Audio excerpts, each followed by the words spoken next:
Good morning and welcome to AMPLIFY, the 2022 annual meeting of the Columbus Chamber of Commerce. Please welcome Don DePero, President and CEO of the Columbus Chamber of Commerce. Good morning. Good morning, everyone. Good morning and welcome to our Columbus Chamber of Commerce's 2022 annual meeting. I'm Don DePero, your Columbus Chamber President and CEO, and I'd like to take this opportunity to personally thank each and every one of you for being with us this morning. Welcome to the Mershon Auditorium at The Ohio State University. Go Bucks! We're excited to be here and to bring you this morning's program. We're really happy to be back in person after 2 years and to bring you such a powerful and inspirational morning. We've created a program that reflects our Columbus region's thriving business community, one that not only acknowledges the challenges of the past year, but more importantly, draws inspiration and motivation to amplify your business for whatever comes next. Last year's annual meeting was a virtual experience that featured insightful speakers and an overall message of adapting. Today, we look forward to bringing you Amplify. When you amplify, you can expand your reach, strengthen your brand, and increase your success. We look forward to sharing inspirational stories from our distinguished keynote presenters. Before we continue with our program, I'd like to recognize our presenting partner, The Ohio State University Wexner Medical Center.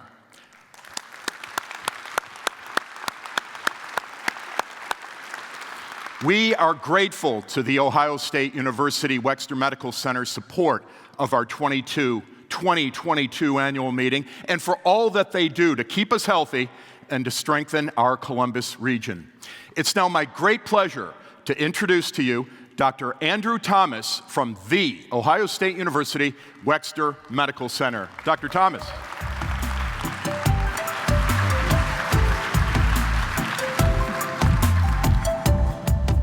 Good morning, everyone. My name is Andy Thomas. As Don said, I'm the interim co-leader and chief clinical officer for the OSU Wexner Medical Center. It's really our pleasure to be a sponsor for today's event and certainly to host it here on campus. I'm sure across this audience of nearly 1,000 people, there are a number of you who have sat in this auditorium before. You've been here as a student or a parent, or been here on campus as a student or a parent, and we're just very proud of our part in growing and keeping this community vibrant. I also am just thrilled to be at any event like this. I was reflecting on the fact that events like this remind me there is still a reason that my kids buy me neckties for Father's Day. Thinking back over the last 2 years, it's really been unprecedented is a word that's used a lot, but I don't know of a better one that anyone's come up with. I think all of us have had personal losses. All of us have had really stresses that I can't think of a time when almost everyone in their personal life, their professional life, their local community, as well as the nation, all lived through the same stress at the same time in my lifetime. I know other wars, other things in the past have led to that, but it's really been amazing to see. At the same time, I try to be a glass half full person, and thinking about the new partnerships that have developed, the way that we in my world, as hospitals, local public health, local government, state government, and the business community all work together to try and get ourselves as a state through this. It's something we've come to learn here is called the Columbus Way. You're going to hear from Kenny McDonald later today. Certainly the partnership, the chamber, other community leaders, governmental leaders look at things differently in Columbus. When I talk to my colleagues in the medical field in Boston or Chicago, they're amazed at how we work together and collaborate and cooperate, not just here in Columbus, but even across the state. As a university, the land-grant university, one of our goals is to make sure, whether it's the research, education, or clinical service, that we are improving the lives of people, not just here in Columbus, but across the state. Just in COVID, in terms of the small business community, we did over 20 informational sessions and webinars for business leaders across the state about how you can make sure you're protecting your employees, protecting your customers, and helping your business thrive, even with some of the changes that we've had to make related to COVID. Those partnerships, we hope, will continue on long after this pandemic is in the rearview mirror. You know, in my 30 years in Columbus, I've never seen a more exciting time for our community, and I will say quickly that the Wexner Medical Center is doing our part to try and make sure, as you recruit new employees, as you grow your business, as our community grows, that we're providing those services and those innovative breakthrough treatments that we need as a community. Some of you might have noticed there's a few cranes around campus. We just opened a new facility up in New Albany last summer. We'll be opening a similar one in Dublin this summer. On West Campus, there's both a research facility and a new cancer treatment facility, including a proton therapy partnership with Children's that'll be opening in summer of '23. And then, of course, the large hospital, new University Hospital, which will include 100 beds for the James Cancer Hospital, plus a new university hospital that's going up there west of the James. It's a $2 billion project. We've been working on it since 2016. It won't open until 2026. When I think about working strategically, that's kind of defines strategic. So we are working to grow ourselves to better meet the needs of our community. And we're just thrilled to have all of you here today, and hope you have an outstanding session, and look forward to spending some time with you all this morning. Thank you. Take care.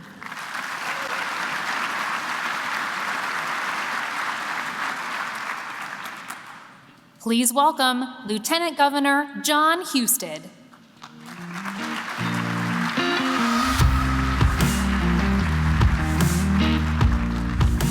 Well, good morning. Great to be with you.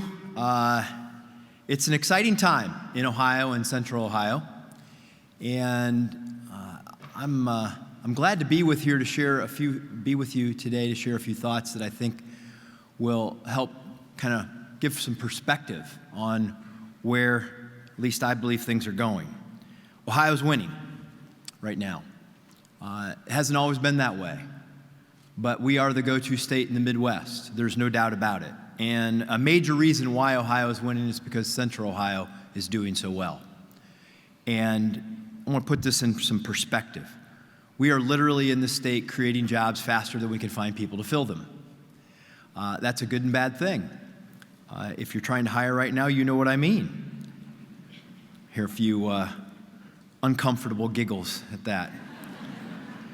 But unemployment in Ohio right now is lower than it was pre-pandemic. You heard Dr. Thomas talk about the pandemic. Economically, we have fewer people on unemployment today than we had pre-pandemic.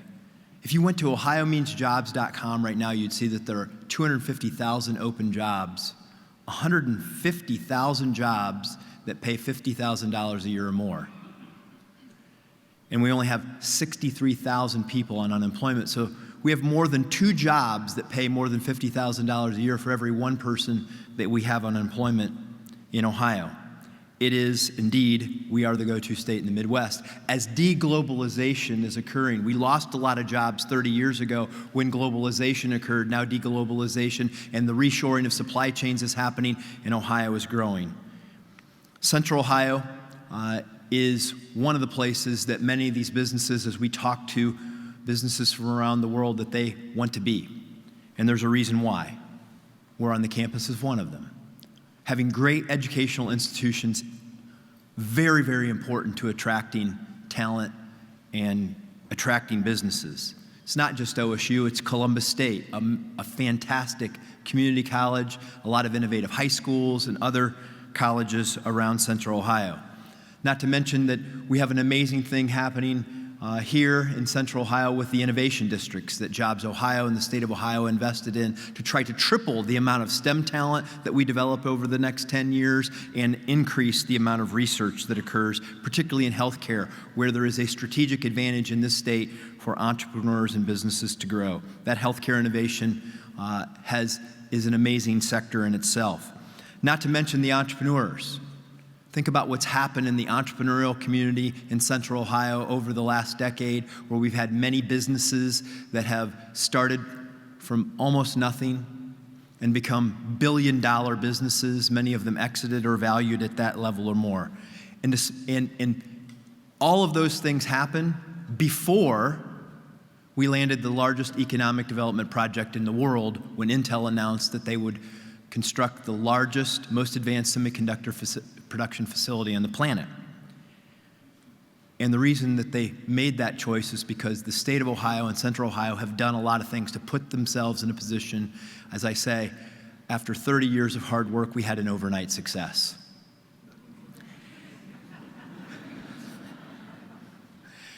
And the opportunity is just amazing. It's not often that Ohio makes international news for an economic development project. There's never been a bigger one than this that I can remember. It's not a crypto company or a social media company. It's a manufacturing facility in which 300 subsectors of the economy depend on computer chips. And right now in America, we make 0% of the most advanced semiconductors. And now we will be the focal point of the world, of the free world's production of semiconductors. It's got global implications.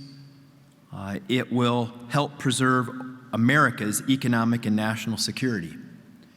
It's a big deal. And we're excited about all that it will do for the state, not just in the facility itself and what we believe will ultimately be a $100 billion investment, 100,000 jobs, but it will ripple across the state as 25 to 30 new companies follow that will be in the supply chain, and many other businesses who are already located here will continue to grow.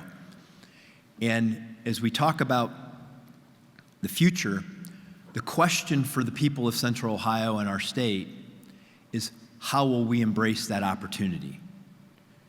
Because with every opportunity, you can take it and move it to the next level, or you can allow it to divide. And I will say that what I believe are the key to Ohio's successes is, will we provide the workforce for that future? It is incredibly important. America faces demographic challenges, Ohio faces demographic challenges, and if we win the talent battle, we will continue to grow and thrive, and more people will want to come here. And the great thing about that is, when you give people the skills that they need, they can thrive and live their version of the American dream, whatever that might be. We'll have to look at issues like housing and what our communities want to be when they grow up.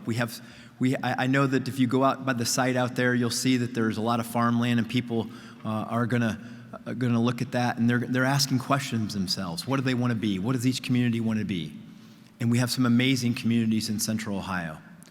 And we're at a point now where our state is actually talking about the problems of prosperity. And it's an amazing opportunity that lies ahead for us. I truly believe that Ohio is emerging as the go-to state in the Midwest. There's no other place that has as many big cities, that has a diverse economy like we do in the Midwest. Look, there are competitive states around the country, Texas, Florida, Tennessee, we compete against them every day, Georgia. But there's no other state in the Midwest that has more to offer than what we do. And there's going to have to be a go-to state in the heartland. Why not Ohio? As Pat Gelsinger, the CEO of Intel, said, he thinks we are going to be the Silicon Heartland. I believe it. I believe our future is bright. But I do believe, and I issue this challenge, it will be up to you on how successful we will be, what that future will look like as Central Ohio grows and expands, and we seek talent, and we grow a population unlike we've ever experienced before. It's an exciting time. It truly is an exciting time, and I thank all of you for being engaged with your local Chamber of Commerce in economic development, because you collectively will decide the future success of the region. Thank you very much.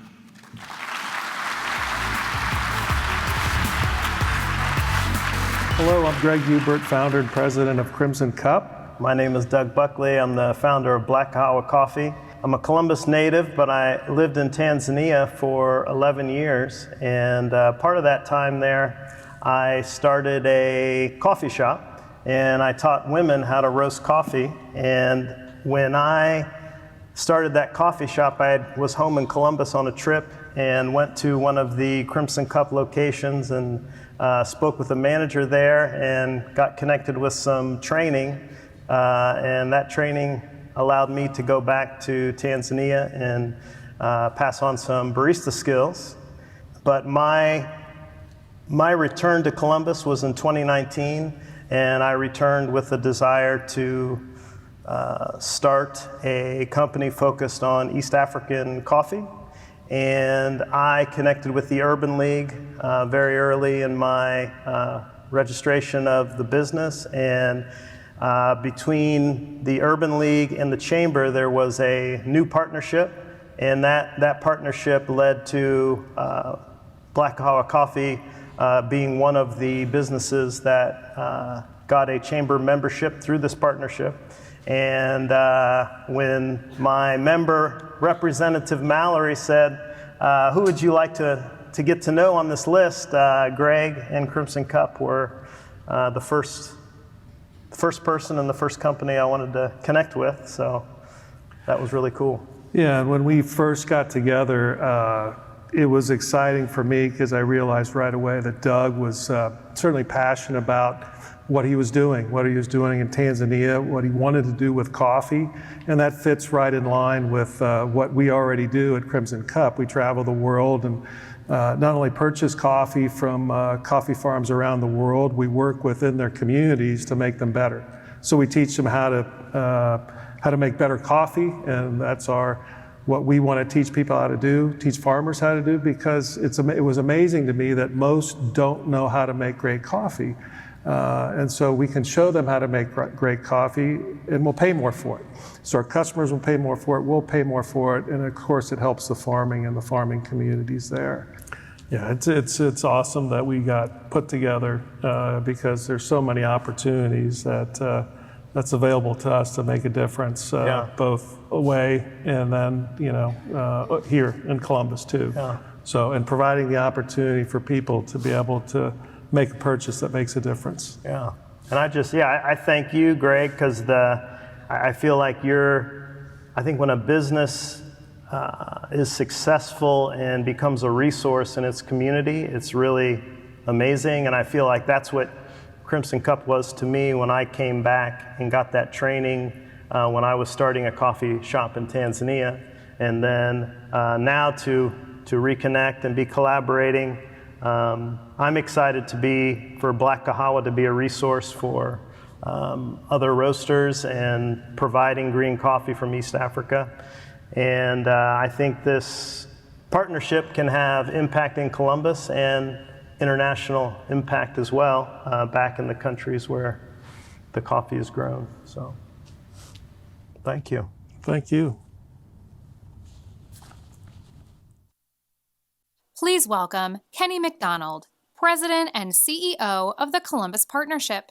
The partnership was founded in 2002 to improve the economic and cultural base of Central Ohio. The partnership strategically considers how to uphold the vision to be the most prosperous region in the U.S. To accomplish this purpose, leaders from member organizations and others convene to address opportunities to advance economic development, smart mobility, public policy, education, leadership development, philanthropy, community branding, and downtown development. Morning. Good morning, Columbus. How we doing? All right, since we're here at The Ohio State University, we haven't done it yet. OH? All right, I love it. 900 people again. I want to thank this entire room for their resiliency, their can-do attitude, your ability to respond, to repair, to rally. What a beginning to the decade. We didn't sign up for it, but with rooms like this and leaders like this, we're going to be moving forward and reaching new heights. I want to first say, Andy, thank you for hosting and sponsoring this. As a former board member of the Chamber of Commerce, this event is not only important to the Chamber, it's important to the community, so thank you very much for what you're doing. I also want to make sure that I thank Don and his team. Don sits across the hall, shy and reserved guy across the hall. But you know what? For the last 6 years, he has done just an incredible job, and I want to pause and thank him and his team for everything they've done for 6 years, and especially the last 2 years for our small businesses.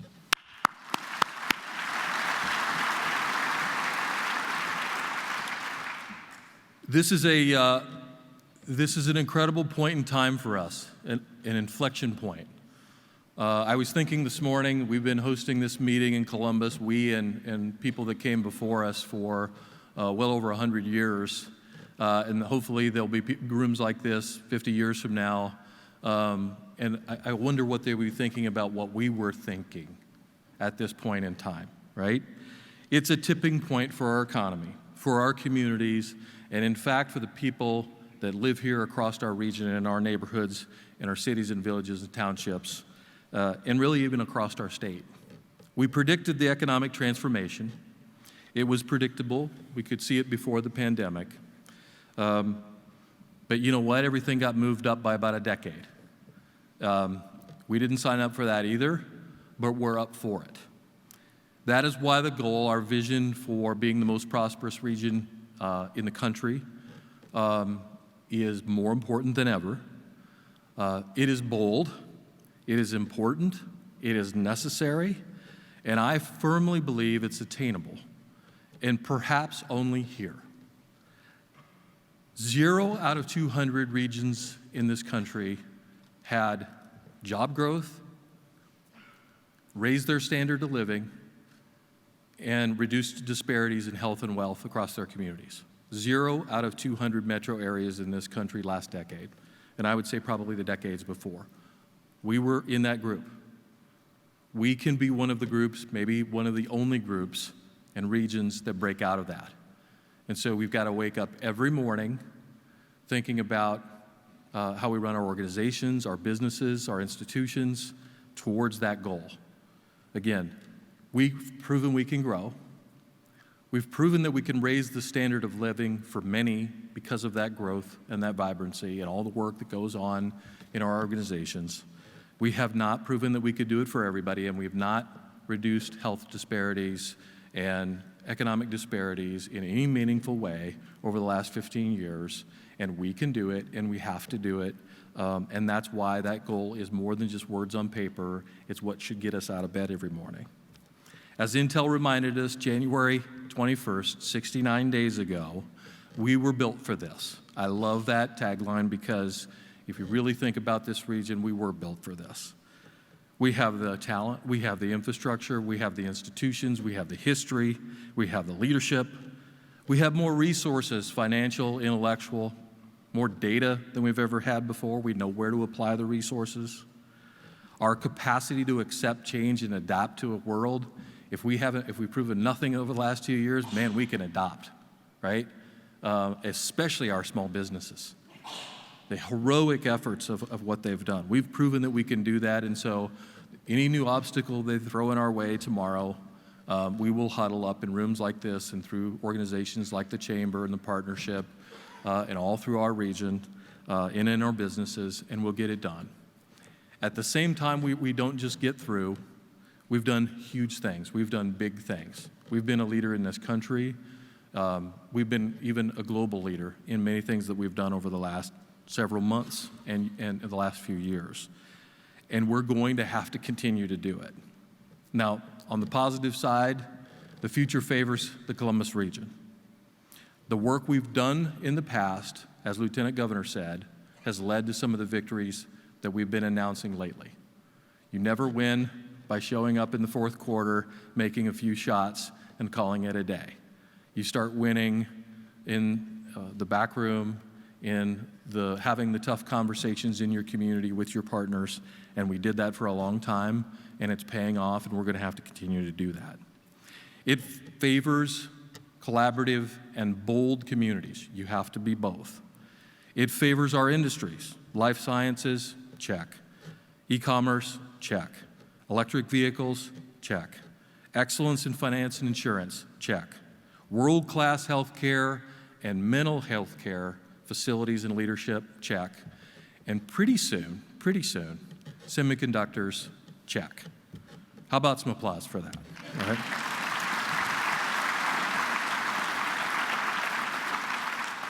So here's the challenge. None of that was easy, and it's going to get harder. It just simply is going to be a roller coaster ride, and we're up for it. We will need brand new solutions and creativity to solve the old problems. The problems are defined, we know they exist, they're in front of us. We're going to have to be both practical and innovative to solve them. And we have housing issues, transit issues, education issues. We have to care for our youngest, care for our oldest, remove obstacles to those participating in the labor force and taking those thousands of jobs that are in our region and our state that are just waiting for someone to show up. All of your businesses are looking for talented people. We got to remove obstacles so that they can take advantage of that. This will require real and sustained compromise, the use of technology, perhaps most importantly, deeper and more inclusive relationships. So one of the greatest things that a Chamber of Commerce does anywhere, but maybe especially here in Columbus, is bring people together. Do not discount the fact that you get together, you shake hands, you exchange cards, you build relationships like you just saw in that video that change people's lives and all the people that work for them. Let me just end with a few things. People make all the difference, to reinforce my comment about relationships. If we've learned nothing over the last 2 years, we've seen every day how we can lift each other up, and we know that we can do it. We know that we must do it. Most importantly, we know we can do it. We know that if we fall down, if we falter, if we have a tough time, we can call across town and say, I really need some help with this. I need help getting through that. Because you know what? There's not a playbook for the era that we're going to go through. And these networks are going to be more important, not less. People make the difference. Now, leadership makes all the difference. At the Columbus Partnership, we like to say that we have a leader in every seat. Certainly every member has the status and credentials that are a leader in every seat, but I also mean that for our team. 40 people that work at the Columbus Partnership through One Columbus, Smart Columbus, the Columbus Partnership. Every single person we hire and goes to work for us has a leadership role, no matter if they're at the front desk or the corner office. And when I look across this room and the leaders across these seats, it's more important than ever that we understand this is going to take a whole of community approach, and that we have to lead from every seat we're in, whether your business is small or young and starting or large and been around for maybe even a century. Your leadership, our leadership, will make all the difference if we can live up to this historic opportunity in the new era that we're entering. Thank you for all you do for the Columbus region, and let's have another great year. Thank you.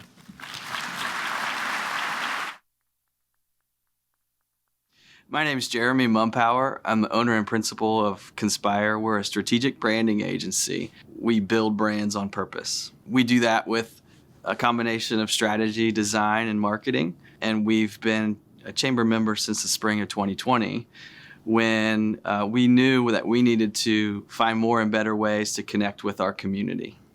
Conspire literally means to us connect people to purpose and inspire them to move. So when we were able to connect with so many more small businesses through the chamber that had a real sense of social good and purpose, it was a great fit for us. In the 2 years we've been chamber members, we've made it a priority to really invest in the network that's available to us. We've made some amazing connections in the past 2 years, connections where we do work that really matters. It matters to us because it matters to our clients. And we really look forward to the future of working with the chamber and its other members to come up with some great work and celebrate that with people in a really special way. Please welcome David Staley, Associate Professor in the Department of History at The Ohio State University, where he teaches courses in digital history and historical methods.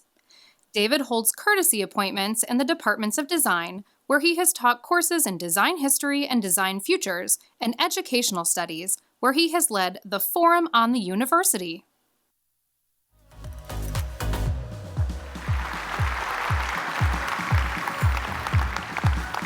Thank you and good morning. Isn't it wonderful to be back together again?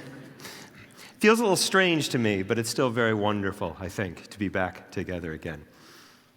It's been my experience that after big context-altering moments like the pandemic, futurists seem to be in greater demand.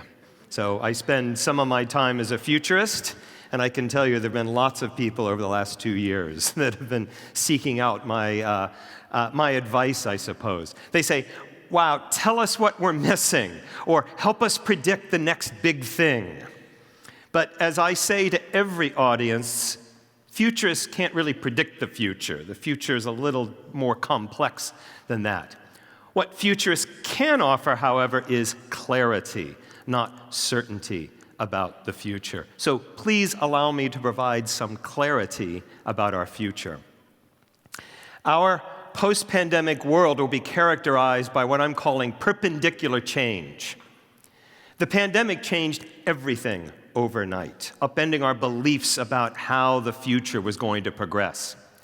From early reports of a new respiratory illness in Wuhan in January of 2020, all of a sudden the economy was shut down by April.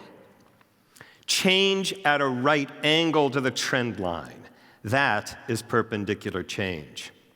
Anticipating, leveraging, even creating perpendicular change will be our chief strategic objective for a post-pandemic world. So, what kind of perpendicular change might we expect? There are indications that the remote work that was forced upon us by the pandemic will become a regular feature of business life. Before the pandemic, most workers were co-located together with a smaller number of floating remote workers. That ratio was upended by the pandemic. And after the pandemic, it will be the majority of workers who will be remote, untethered from offices. This means, among other things, that the meaning and function of the office will be altered. No longer simply a warehouse for workers, the office will be the location of occasional face-to-face work. More significantly, the office will become symbolically important. It will still be necessary for companies to have a physical location, preferably at some sort of eye-catching address, maybe a Gay Street address or some location downtown. This will still be a signifier of the heft of the company. Offices will become an extension of the brand as a space of curated experiences, both for customers and for employees. More remote workers means that many organizations will become decentralized, with workers scattered at some distance from the main office. What will this mean for the management of complex organizations? Will companies require fewer layers of management, inasmuch as management involves monitoring employees? Remote workers might therefore enjoy greater autonomy, free to make more decisions without the approval of someone above them. Hierarchies will certainly flatten, with organizations managed by self-organization based on the individual decisions of workers. The increase in the number of remote workers has led to the emergence of what's being called Zoom towns.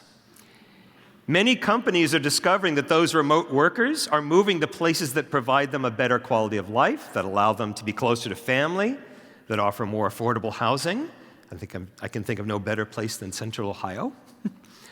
Some towns, some secondary cities have capitalized on this, looking to lure remote knowledge workers. The relocation of remote workers will likely refashion settlement patterns, like the mass movement to suburbia in the 1950s, or Siberia, which is not a move you wanted to make. But I also think this move towards Zoom towns is going to widen the geographic scope of the knowledge economy. The pandemic has also accelerated a trend I'm calling the new mobility. When we use the word mobility today, we're usually talking about the infrastructure of moving people around the world. Much of the talk about mobility has to do with autonomous vehicles and the role they'll be playing in how we move from place to place. Of course, Columbus has been an experimental location for this. But scooters, bicycles, light rail, dare I say even Hyperloop, are all parts of the debates about how we will transport ourselves across the city and across the region. I believe that our ideas about mobility, indeed the very definition of mobility itself, will be changing over the next 10 years. Rather than referring to the movement of the individual out in the world, the new mobility means bringing the world to the individual, where it's the world or reality that's made mobile and deliverable. What makes the new mobility new is that it's not just things that are being made more easily deliverable. Experiences are also being made mobile and deliverable. Telemedicine, education, we learned this during the pandemic. These are such experiences that have been made mobile. But the gym experience was made mobile through Peloton, Mirror. I think the metaverse, that virtual reality experience, will no doubt be a key technology of the new mobility. From work to commerce to entertainment, I'll be able to bring a wealth of experiences to me in my home. Indeed, I think the next wave of entrepreneurial activity will most assuredly involve identifying some part of the real world that we assume to be immobile and mobilizing it, delivering that portion of reality to a consumer at home. There are signs that globalization as an economic and geopolitical reality is coming to an end. We heard the Lieutenant Governor say something to that effect. After the fall of the Soviet Union in the early 1990s, Western liberal capitalism remained standing as the victor, unleashing the spread of global markets and supply chains. Globalization was characterized by the relatively free movement of products, services, expertise, and talent. The development of the World Wide Web at around the same time fostered a system of global communications. Information, ideas, and culture spread as freely as automobiles and consumer goods. Even before COVID-19, there were signs that globalization might be coming to an end. Global competition between the US and China suggests that separate economic spheres are emerging. This fragmentation, or the fragmentation that this represents, can lead one to ask if we can continue to speak about global trade in the future. Some in the West have expressed concerns about the hold China seems to have over critical global supply chains. Even before the COVID-induced economic collapse, there were voices calling for the shortening of global supply lines. Building the Intel chip factory is one unmistakable sign of this desire to bring manufacturing closer to home. One must also wonder what will next happen to the global flow of capital. But at the same time, there are signals that the relatively free movement of ideas, what I'm calling Zoom globalization, might persist, even if the economic infrastructure of globalization has collapsed. It's possible that global communications via Zoom or some other such platform will remain in place. Employees of multinational corporations may continue to work together via Zoom, their online avatars crossing international boundaries. Only inasmuch as such transnational work continues will it be possible to say that Zoom globalization will persist, even as economic globalization collapses. One effect of the pandemic has been the rise of employee activism, the Great Resignation, perhaps its greatest expression. But I see this global employee activism as a symptom of a much larger phenomenon, what I'm calling essentialism. There's an emerging philosophical movement where people are asking, what's truly essential in my life? Some are asking, is my job essential to my life? Others are starting to seek meaning and fulfillment in something other than the job. Even if the Great Resignation comes to an end, and there's all sorts of evidence that it is, look for this deeper essentialist movement to persist. Perhaps the most important change to come out of the pandemic, perhaps the most important what's next question that you should be asking, is the notion of what I've called perpendicular change. We often describe the future as one of rapid change, or according to a recent book, one of exponential change. If the pandemic and the recent war in Ukraine have taught us anything, it's that change is perpendicular, unexpected, and context-altering. Events seem to be moving along at a predictable trend line when suddenly those events move at a right angle to the expected direction of change. The economy was humming along at a brisk pace until it wasn't. China was the great geopolitical concern for the United States until it wasn't. What we've learned over the last 2 years is that the unexpected deviation from the trend line is not the exception, but the rule, the way the world actually operates. Thus, it's not the pace of change or the acceleration of change that we must prepare for. It is unexpected change that must guide our strategic thinking. To prepare for and thrive under conditions of perpendicular change, every organization needs a chief futures officer. Who in your organization is anticipating and thinking about perpendicular change? Who in your organization is leveraging perpendicular change? Who in your organization is creating perpendicular change? I ask these questions not just simply of the companies represented here, but of the Columbus Chamber, the Columbus Partnership, the City of Columbus as well. Because if the pandemic taught us anything, the future you expect is not the future you're going to get. Thank you.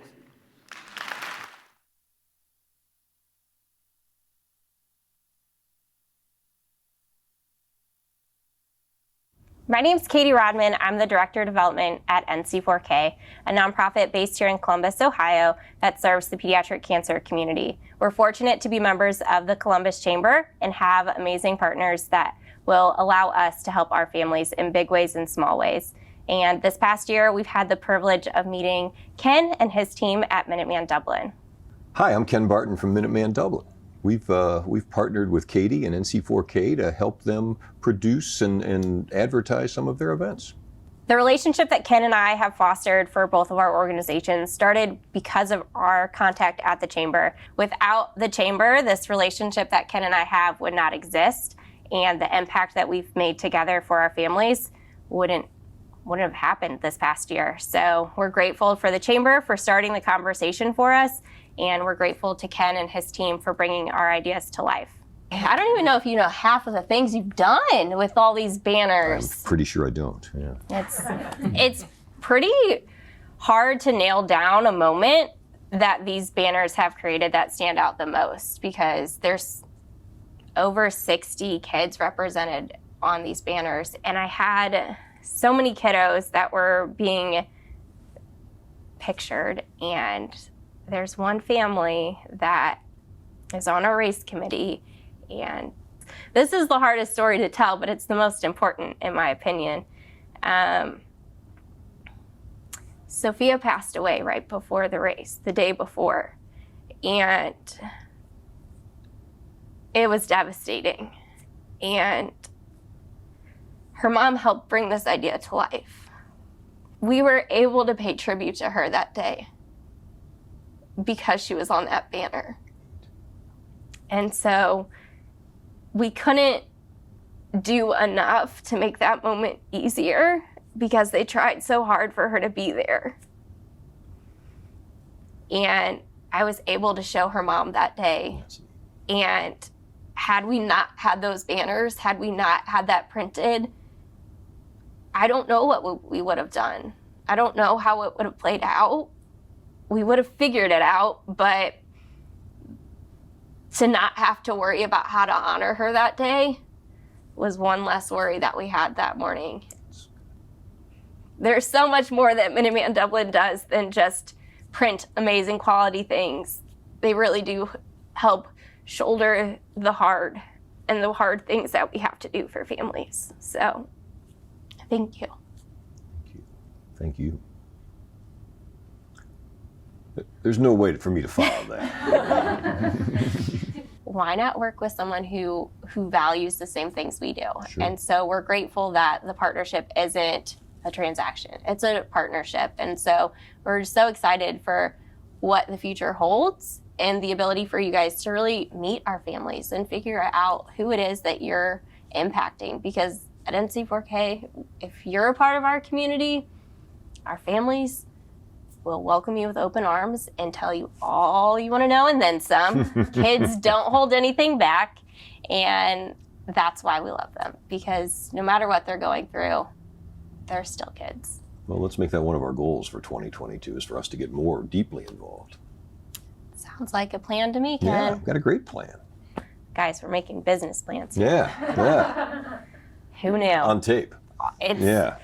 You are way, way, way deep into this to where you can't back out. I know. It's on camera. You're mic'd up. Right. We're going deep on commitment here. So we're just grateful. Thank you. Please welcome back Don DePero to our Amplify stage.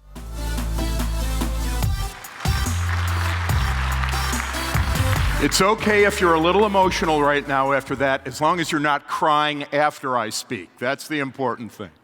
As we continue, I want to recognize our generous underwriters of this morning's program, without whom we couldn't bring you this wonderful annual meeting. They appear here on our video screens. Thank you for supporting our efforts to showcase and uplift our business community. You know, we couldn't create such a dynamic experience for all of us without this important support. We thank you.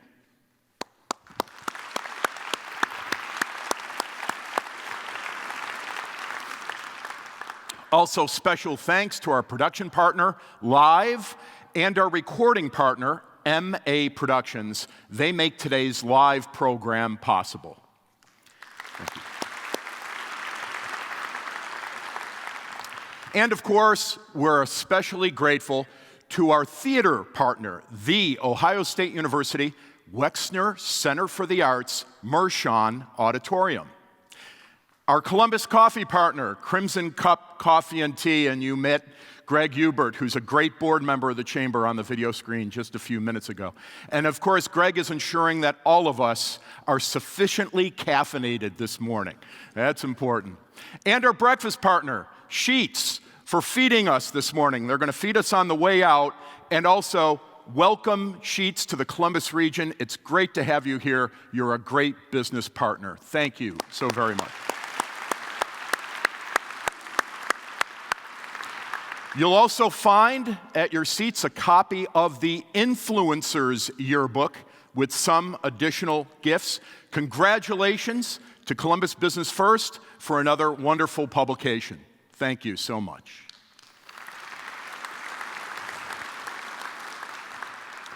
Our Columbus Chamber of Commerce has committed to advancing a thriving Columbus region since our inception in 1884. Our work is on the pulse of the business community, and our team focuses on 4 key areas each and every day which guide our efforts. 2021 proved to be yet another year of adaptation for Chamber members and our member services team. Together, we conducted more than 1,400 strategic consultations directly for our members. We made more than 600 intentional introductions. We provided more than 400 unique visibility opportunities, and we tallied nearly 10,000 outreach efforts over the course of the year. This past year, we launched a signature partnership with the Columbus Urban League called the Urban Business Connection. Through this program, we welcomed 30 Black-owned businesses into our chamber, and we provided to them consultations, celebrations, and connections to help amplify these outstanding businesses throughout our community. We also saw great success through Elevate CBUS. That's our chamber's professional development program. Participants of our 4th class dedicated time developing their skills and networking with peers over the past 6 months, an investment that will benefit our future workforce and all of our businesses.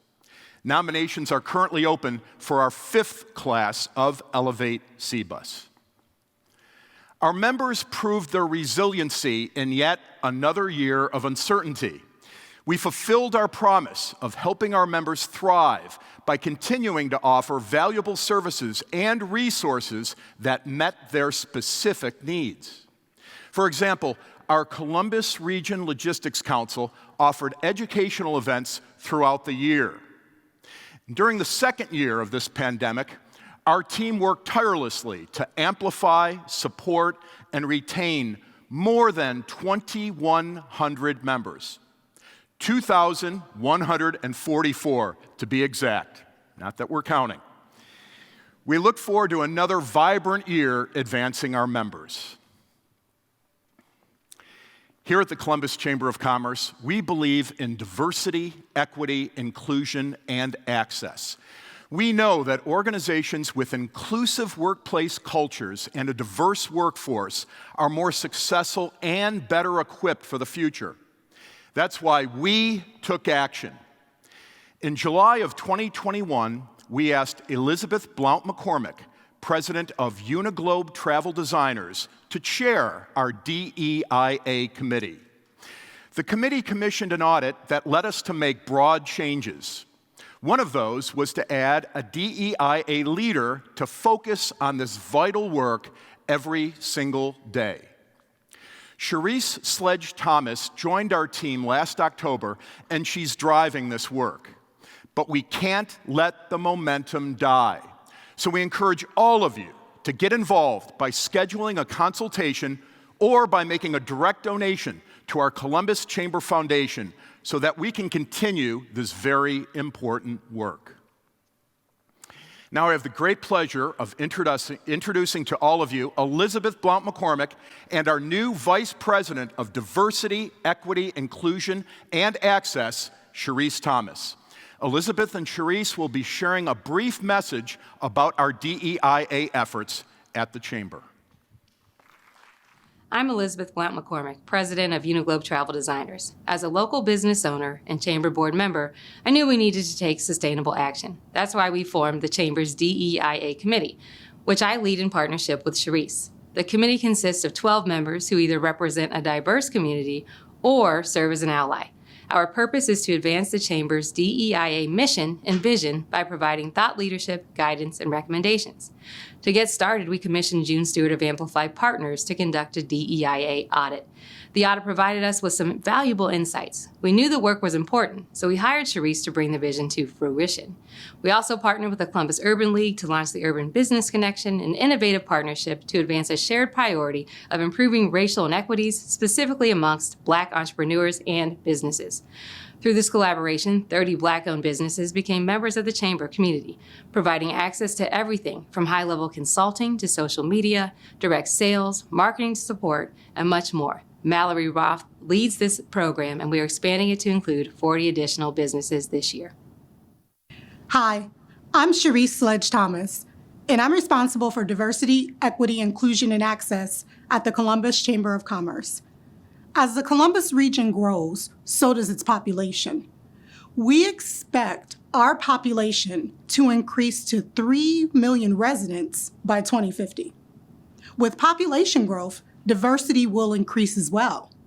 This will have a major impact on business in the Columbus region, so we need to take action now. At the Columbus Chamber of Commerce, diversity, equity, inclusion, and access is all about taking thoughtful and intentional action to get powerful results. The work we do in this space equips our member businesses to reflect the Columbus region's rich diversity in their workforce, foster inclusive workplaces where employees experience a culture of belonging, fair treatment, and access to opportunities. In addition, they'll be able to position themselves to be high quality and competitive suppliers. They'll be able to diversify their customer and supplier base and invest in communities within their company's footprint. When I joined the Chamber, I was excited to see all of the work taking place, and I wanted to add value quickly. So I partnered with the membership team to launch DEIA consultations for our members. We also launched tools and resources like a DEIA journey assessment so that member companies could know where they are on their journey, along with a journey map with actions they can take to move to the next leg of their journey. We also stood up a DEIA resource center with quick tools and a supplier diversity hub that members can access 24/7. So what's next? We need to do some benchmarking and establish employee resource groups in the Columbus region for our small businesses. We also are planning some programming like DEIA incubators and accelerators, supplier diversity initiatives, and diverse business accelerators. Elizabeth and I will continue to partner to drive this work and get results that help the Columbus region grow and thrive. We encourage you to reach out and learn how you can be a part of this great work. Thank you.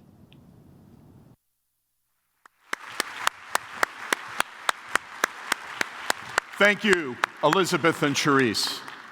Today, access to public and elected officials has never been more important. That's why our Columbus Chamber has continued to strengthen relationships with policymakers at all levels of government. As the premier voice for the Columbus region's business community, we've made it a top priority to engage government officials utilizing a collaborative strategy. Your Columbus Chamber stands willing and ready to work with our partners in government to influence pro-business policies that enable our businesses to thrive across the Columbus region. With guidance from our powerful Government Affairs Steering Committee, which has done an amazing job of identifying and endorsing policies that foster job creation and economic growth, your Columbus Chamber strives to be forward-thinking in advancing policies that not only are advantageous to the business community, but to our community as a whole. This is led by our Vice President of Government Relations, Desmond Des Bryant. We have also seen tremendous opportunity and growth in our talent and workforce efforts over the past year. Kelly Fuller, our Vice President of Talent and Workforce Development, held more than 400 unique workforce consultations with Chamber members and key community stakeholders. This allowed us to offer critical assistance to members and create knowledge that we showcased during our quarterly Experience Series events. We expanded our thought leadership library to more than 20 articles that offer best practices on the most critical workforce issues facing our Columbus region. We will continue adding to that library throughout the year. Subscribe to our Workforce Report monthly newsletter, which you see on the screen behind me. This newsletter, now with more than 6,000 subscribers, features Chamber members who are providing solutions for hiring, for upskilling, and for retaining their talent. We also offered a 3-part series titled New Americans in Our Economy through a generous grant from NiSource Charitable Foundation and Columbia Gas of Ohio. In partnership with Jewish Family Services and Community, Refugee, and Immigration Services, we successfully helped local businesses and placed more than 100 new employees from our local refugee and immigrant community. I'd now like to bring to you our Vice President of Talent and Workforce, Kelly Fuller. Kelly and our partners will highlight their successes in workforce solutions, focusing on 2 areas: youth and emerging talent, and refugee and immigrant communities. Kelly. Hi, I'm sitting down today with my friend and colleague Kathy McKee, a teacher with Eastland Fairfield Career and Technical Schools, where she oversees the work of the Employability Prep program. Hi, Kathy. Hi, thank you for having me. Of course. So Employability Prep, some folks may not know what that is. Tell us a little bit about the program. So Employability Prep is a career and tech lab that houses students with learning differences. We are community-based. We are not housed at either the Eastland or the Fairfield campuses, but instead the students go to their associate schools. So they go to their home high school for part of their day to get their academics, and then come to me for half of their day for career and tech ed. You know, one of the reasons I reached out to you is, so many businesses right now are really struggling with finding talent in all different industry sectors. Right. And the good news is, as someone coming from the education world as well, and I know you as a teacher, will appreciate the fact that businesses are wanting to connect to what we're calling emerging talent. So young people, that age group that you just described. So some of these different jobs that the students that come through employability prep, talk a little bit more about some of the jobs in the fields that they're filling right now. So for instance, culinary, we had them in housekeeping, they were in purchasing, event setup. So a lot of those opportunities, because there could be chances for students to excel in those areas. As we started taking on more students, we started growing into different hotels. We moved into the childcare industry as well, and we stayed in that role for many, many years until the pandemic hit. And now we have ventured out into working in fast food. We work in warehousing. We have lots of different industries that we are wanting to serve. We are trying to fill that void and to work with different businesses in order to fill that gap. What are things that employers should consider? So I'm going to bring in a high school student. Yes. I'm going to bring in a high school student that's involved in employability prep and has this great support system behind them. Exactly. What are things that employers should do to get their workplace and workforce ready? Well, I think one of the things is to see where is there a need? Where are jobs being either not fulfilled that are important jobs, but because of either a lack of a number of associates to do that work, or not being able to do their own job because now they're trying to tackle these other routine tasks. And one area where we know has been extremely impacted negatively by COVID and by all the changes we've been through is the childcare industry, which is having a ripple effect on the entire workforce. When workers don't have someone to watch their children so that they can go to work, that impacts all of us. So some of your students, as you mentioned, have been in these childcare roles. Yeah, currently. Yeah, how is that working, and what are maybe some of the places where they actually are placed right now? Yeah, the students love working in childcare. We have 2 downtown, Children First, and we also have City Kids downtown. I have one in Reynoldsburg called Miss P's, and then last year we were out in Westerville at Bright Path Active Learning. So our students come in and fill those voids of being a floater, sanitizing the toys, which weren't done on a regular basis. I mean, they were done on a regular basis before the pandemic, but now there are just things that are set in place that have to be done on a timely manner. Absolutely. I'd be happy to go in to any of these industries. It doesn't have to be a daycare industry. It could be a manufacturing industry. It could be warehousing. Something that I'm really trying to break into is to get into some sort of an auto related industry. I've had a little bit of difficulty doing that just in proximity of where we were downtown. But again, we are trying to branch out into some of these suburbs. If you were looking at trends or things that, because we've been through so much upheaval and just so much crazy in the last couple of years. When you're looking at trends, especially from businesses connecting to your students in employability prep, what do you think is coming in the rest of this year and then maybe in 2023?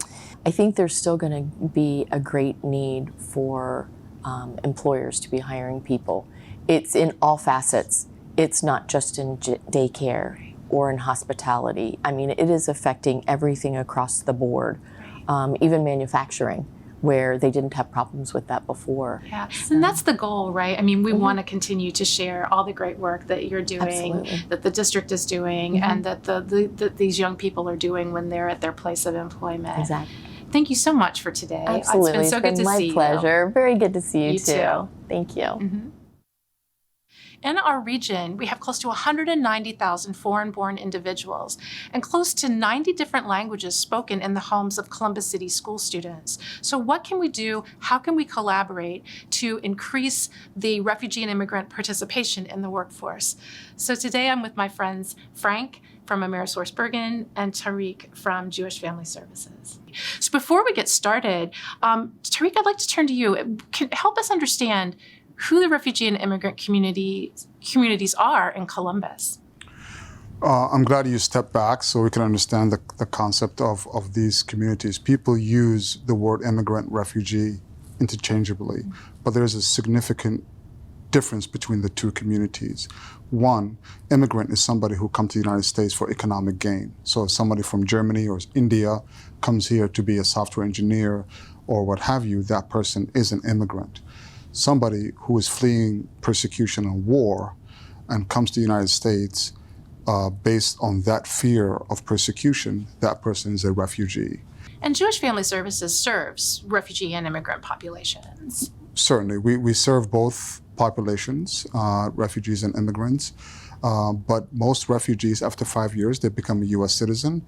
So technically they are a US citizen, but they still need all the support as somebody that just arrived in the United States. So all the linguistic challenges, cultural challenges, you don't lose or you don't integrate quickly within 5 years. You need a lot more than integration and support, and that's what Jewish Family Services does. The Chamber was very fortunate to receive some grant funding from NiSource Columbia Gas of Ohio to help us partner with Jewish Family Services and with CRIS, another organization here that supports our refugee and immigrant population, to help inform our business community about the benefits of hiring from those populations. And that's where I met you, Frank, and you came into those conversations very early.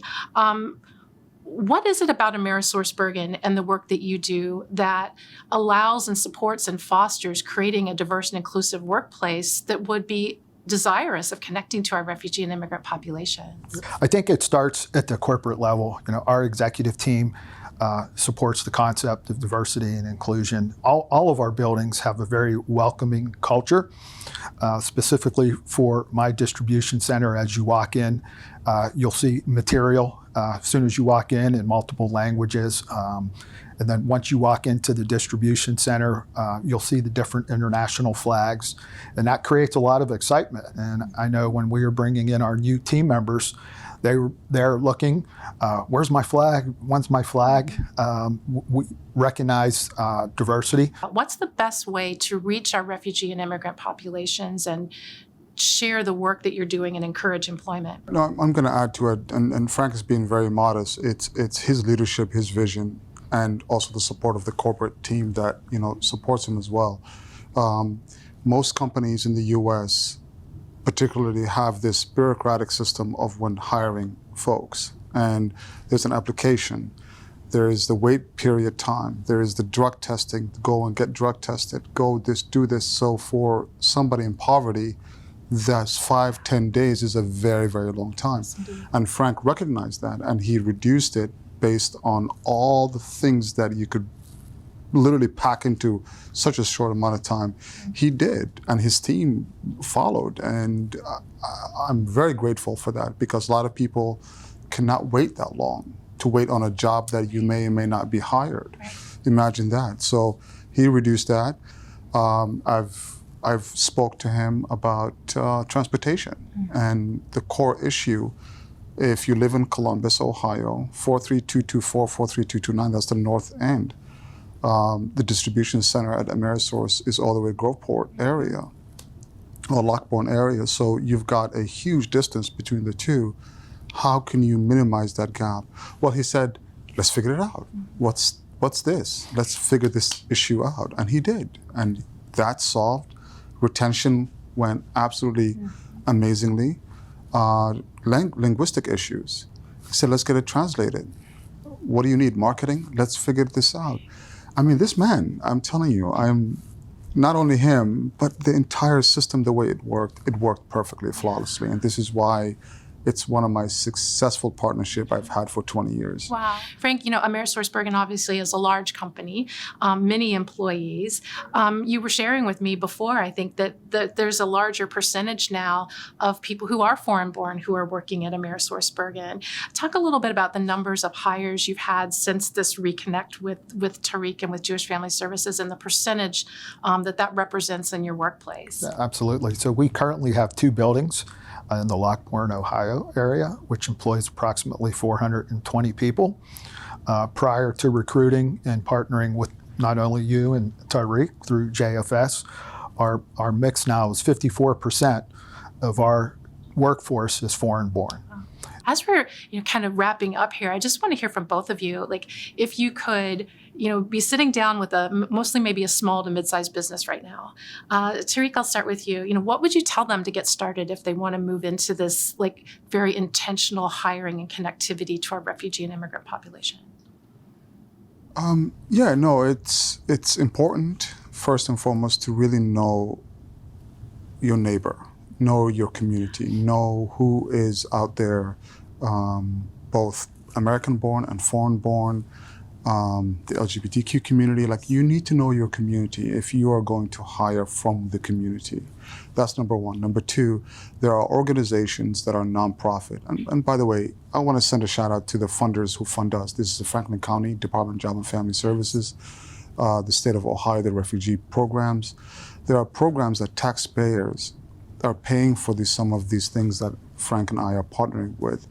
So get to know the local nonprofit, get to know the workforce board, get to know the chamber, find out what resources are out there for you as a mid-sized, large-sized company, but go further than that and volunteer in a community level. Have your staff and team members volunteer and go out, and also invite us, organizations like Jewish Family Services, to explain the journey of immigrants and refugees to this country. There's a huge untapped workforce that is out there that you could have access to. Yes, thank you for that. Frank, what would you say to a business person wanting to get started in this journey? Definitely understanding the process and how it works. But from my learnings, I would stagger the amount of individuals that we're bringing on to start at one time. That would just be fair to that team member so they can adapt to the culture. And that would also allow our leaders to adapt, because it's different. There's things that you can and can't do, with the different cultures that we employ. From my perspective, I just want to express my gratitude to both of you. It's been such a pleasure to work with you both, and I hope that we continue to do this. I can only see great things coming for our business community, for our refugee and immigrant community, and for the Columbus region at large as we continue to become a more diverse and inclusive workspace. Thank you. Thank you for having us. Thank you.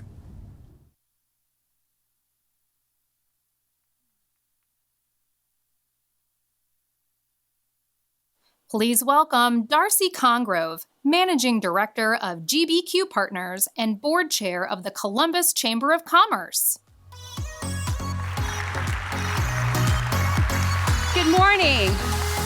I'm Darcy Congrove, Managing Director of GBQ Partners. We're an accounting firm, for those of you who don't know. I'm also the Board Chair of the Columbus Chamber of Commerce. It's a pleasure to see so many of our region's leaders gathered together for conversations that will hopefully prompt new and innovative ideas. Our mission at the Chamber is simple: to help the Columbus region grow and thrive. As the voice of the business community, it's our Chamber's job to deliver the best services and solutions to your business.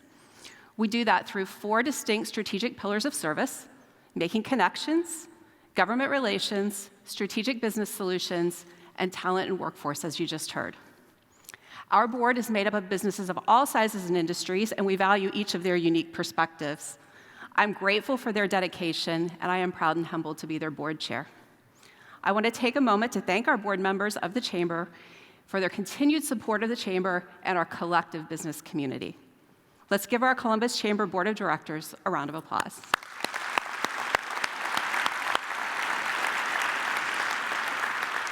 Thank you. Today, we are recognizing some very deserving leaders in our Columbus community with beautiful awards that were designed and produced by the Point at Otterbein. I personally have the distinct honor of presenting the Chamber's 2022 Columbus Award to a very deserving recipient. Leadership is the essence of this award, and its legacy dates back to 1964. The Chamber has recognized some of the most influential leaders in our region throughout the years. Stephanie Hightower, Lisa Bachman, Kathy Little, and Jim Kunk, to name a few, in recent years. The Columbus Award Hall of Fame is a group of leaders who have helped to pave the way for many of us here today in the business world, and that tradition continues with this year's recipient, Guy Worley.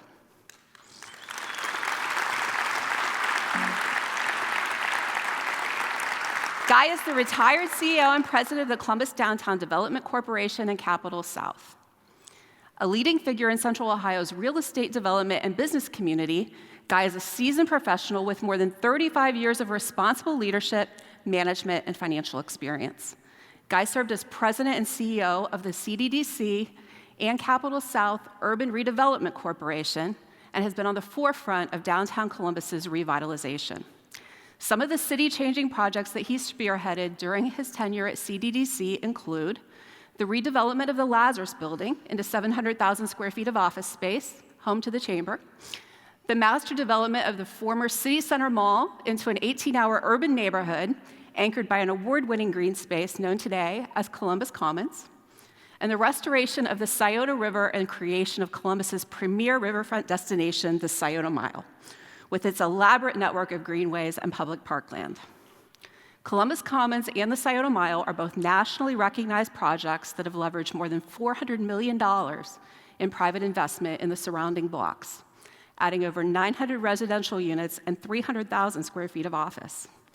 Guy also led the development of the new National Veterans Memorial and Museum, the city's first and only memorial, the nation's first and only memorial and museum dedicated to celebrating the stories of veterans from every era and branch of service.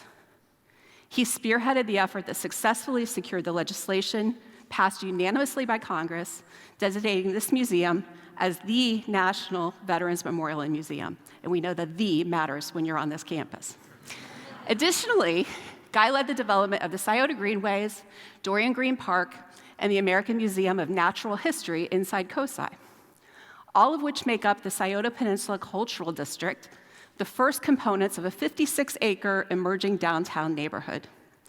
These projects were honored by the Urban Land Institute with a Distinguished Global Award for Excellence. Further, before his role with CDDC, Guy served as Chief of Staff for Mayor Michael Coleman, was an executive in performance management and budgeting with CGI AMS's Advantage ERP service line in Fairfax, Virginia. That's a very long title, Guy. And also served as county administrator for the Franklin County Board of Commissioners in Columbus. Guy is an alumnus of The Ohio State University's John Ginn College of Public Affairs, right over here, and previously served as an adjunct professor of performance management and budgeting for the college's graduate program. In 2021, Guy was inducted into the Central Ohio Business Hall of Fame.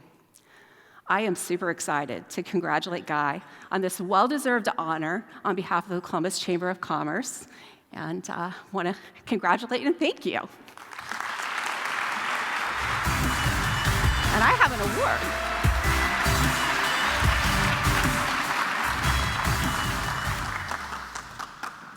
I want to show them the award. Thank you.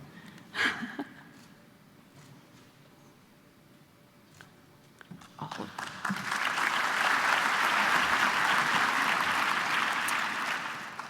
Well, my wife has heard me say this many times, but I'm a two-time graduate of The Ohio State University. And it's always refreshing to come back to campus, and it just makes me feel good to be on campus. And I'm curious to know how many graduates of Ohio State are in the audience today. Stand up. A lot. Awesome. We have to say it one more time. OH? All right. Thank you, Darcy, Don, and the entire Chamber Board of Commerce for this unbelievable award. I'm truly humbled and honored to be in such a distinguished group of past recipients, many of which I have had the privilege to know, to to work with, and to learn from. We're lucky to live in a country where anyone can strive to be anything they want, no matter what their humble beginnings are. Coming from a single-parent household and living with multiple families in 6 different cities by the time I was 12, I was really proud to step on this campus and to come to Columbus, Ohio, because it was so welcoming then, and I believe welcoming just as much now. Columbus is a city, as Kenny pointed out and Don has pointed out, that's thriving. And the reason I believe is that the past and current leaders from the public, nonprofit, and private sectors work together to get things done. I believe the folks gathered here today in this audience will continue that tradition and lead our city and region to continued prosperity and greatness. I don't believe in the saying that someone is a natural-born leader. I don't believe that. I believe they are made. They are made through experience, through trials and tribulations, through both failures and successes. But you have to be given the opportunity to lead. I was given that opportunity by many in this room. I would not be standing here today or even live in this community if it wasn't for Mayor Michael B. Coleman. After moving to Florida and living there for several years, I was running a national management consulting practice. He called me out of the blue, and he asked me to come back to Columbus and be his chief of staff. I told him that I enjoyed living on the beach in Boca Raton. And I doubted that I would ever be moving back to the Midwest. But I did come up, and he said, just come up and have dinner with me. That was somewhat of hard to say no to a guy that persuasive. But after a 4-hour dinner, he convinced me to come back to Columbus.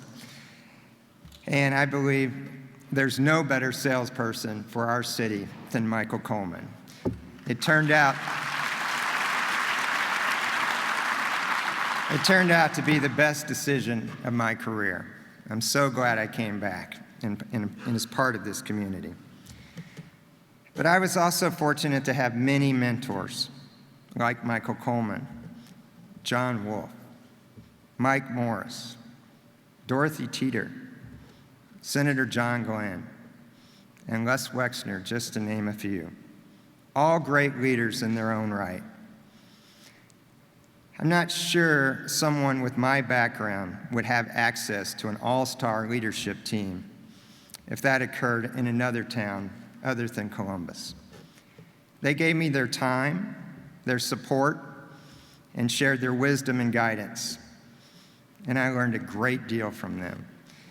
And I used to have conversations almost on a daily basis with John Wolfe, and I said to him, I don't understand. I'm fortunate to be in this position, but I don't know how someone like me could ever be in a room with such great leaders. And they could all pull together, working together in a public-private way to get things done.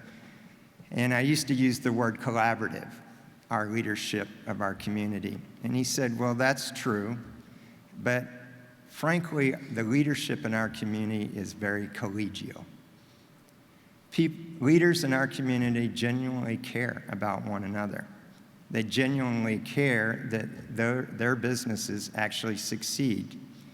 And why is that? Because it's good for our community. And there was no bigger advocate and supporter of our community than John F. Wolfe. And I'm proud that he was one of my mentors. So my advice to the C-suite leaders in the room is, if your company has a challenge, a big project, a problem that you want solved, identify the young talent in your organization and give them the opportunity to lead. Give them your time. Give them the resources they need to succeed and mentor them.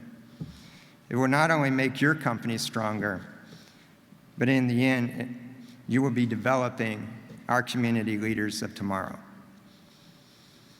I would also not be here today without the support of a strong family. my wife Caroline, my son Jake, my daughter-in-law Stephanie, they're here with me today, and I very much appreciate your love and your support. My wife Caroline is someone many of you know already in this audience as a strong leader in her own right. She was there with me on all of the projects that were shared and mentioned previously, and there were many challenges. Having her support and alongside me helped me move forward on a daily basis. She's also not shy about telling me what to do, what chores I have to do around the house, and when they need to be done. She would be a good construction manager. She's all about on time, on budget. So she will always keep me humble. But in order for these type of projects that were shared to come to fruition, it takes a team to be successful. You must surround yourself with talented individuals. And I was fortunate to work with extraordinary talented team members. And so I accept this award, but on behalf of all of my colleagues at Franklin County, at the City of Columbus, at my board at CDDC, and the very, very special talented folks at CDDC, they're a fantastic team. Thank you all.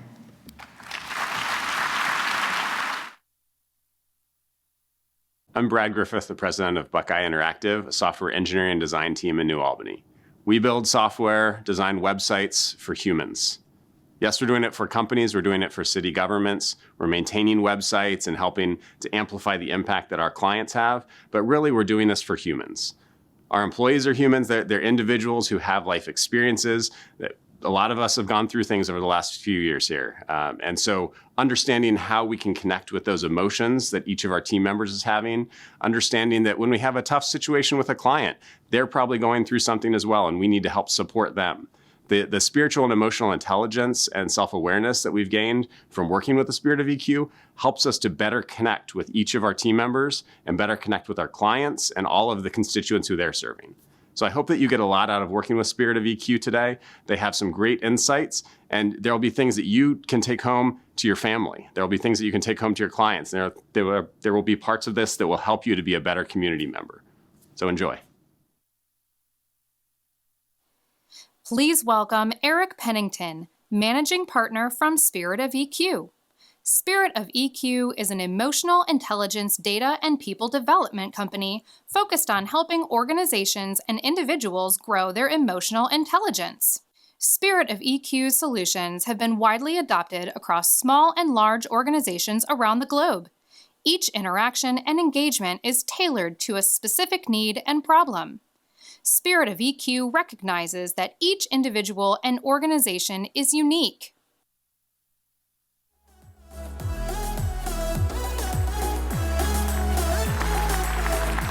I am so excited to be with you this morning, and if you're looking at me a little weird, you probably should, because why is he bringing a bag out here? There's a reason for it. This morning, in the time that we have, I want to help you understand a couple of things. First, by way of story, about emotional intelligence and EQ, which is ultimately personal and business.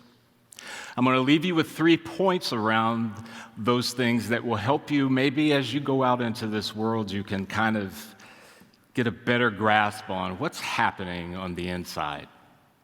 So I'm going to start with a story. I will confess to you, so much of the work that we do is so interactive in nature, and fear not, I'm not going to call on anyone to stand up and come up, nothing like that. But I am going to need your help.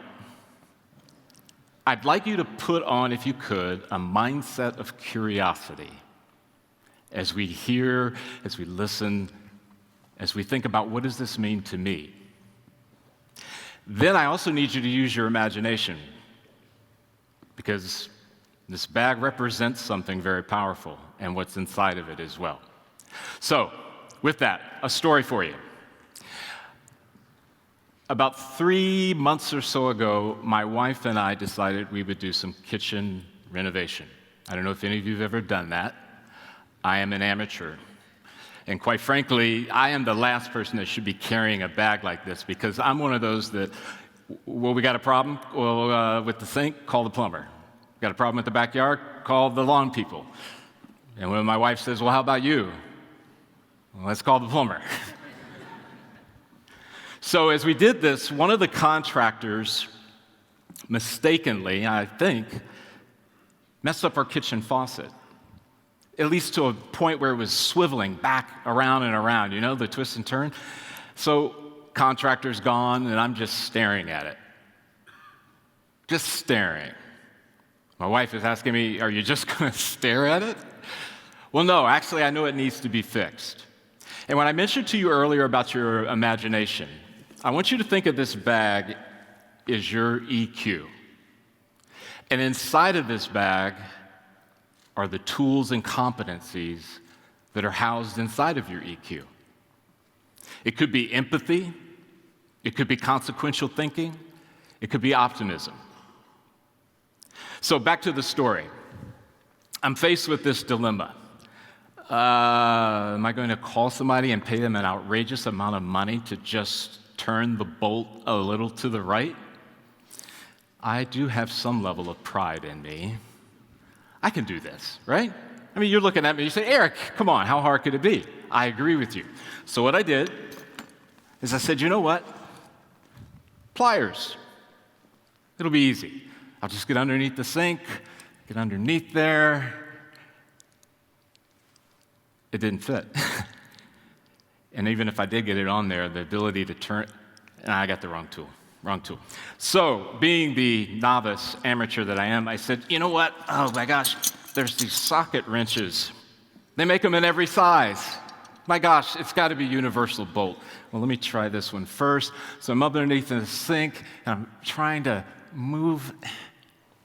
No, I got the wrong tool. So my friend John comes to the rescue. He says, Eric, you got the wrong tool. And I said, yeah, tell me something I don't know. He says, what you need is this. I don't know if this looks familiar to any of you, but this is a basin wrench. It was designed to fit underneath a sink and attached to a bolt so that it can be tightened with relative ease. Key word for me, relative. It did take me a little while to get back underneath and try, but I moved this thing back and forth a bit. I put that underneath, and it clamped onto the bolt. I then begin to turn, reminding myself that it is righty-tighty, lefty-loosey. I told you, I am not the guy. So I turn it once, it's tightening. I turn it again, it's tightening, and there we have it. I have the right tool. So here's the connection for you this morning. All of us are encountering various problems and opportunities every single day of our lives.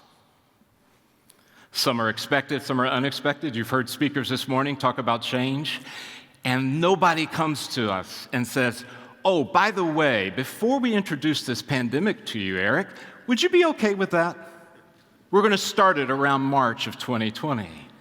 I never got that. I never got that call. I never got that message. But here's the thing. Your emotional intelligence, your EQ, was given to you and I to navigate even changes as dramatic as a pandemic. But you got to use the right tools. Very, very important. And don't be hard on yourself this morning if you say, Eric, I just don't, what do you mean? It's okay, because the EQ is learnable. All of us can learn to be more emotionally intelligent. And the power of that and the influence that it has on your people, on your family, on your community is huge. All right, enough of my props and my stories. I'm going to give you 3 points that I'd like you to think about. 3 really important things. The first, your emotions were designed to be your ally. You might be thinking, you don't know my story, Eric. You would be right. I'm just telling you about design and what it was intended to do for all of us. Some of us, we grew up in situations where anger was a very, very bad thing. So in turn, what we've done is that we've taken anger and put it into this box that we want to stay away from.